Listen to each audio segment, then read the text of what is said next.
এবং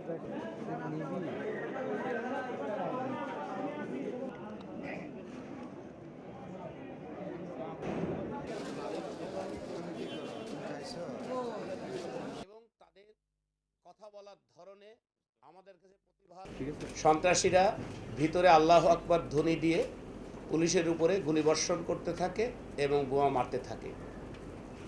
এক পর্যায়ে বাড়ির পিছন দিকে টিনের চালার পরে দুজন জঙ্গি লাফ দিয়ে পড়ে এবং পুলিশের পরে বোমা নিক্ষেপ করে। তাৎক্ষণিক পুলিশ পাল্টা গুলি ছুড়ে এবং পুলিশের গুলিতে একজন আহত হয়। আহতকে আমরা অ্যারেস্ট করি এবং তাকে চিকিৎসার জন্য ঢাকা মেডিকেল কলেজ হাসপাতালে স্থানান্তর করা হয়েছে। তার নাম পরবর্তীতে আমরা জেনেছি হাসান।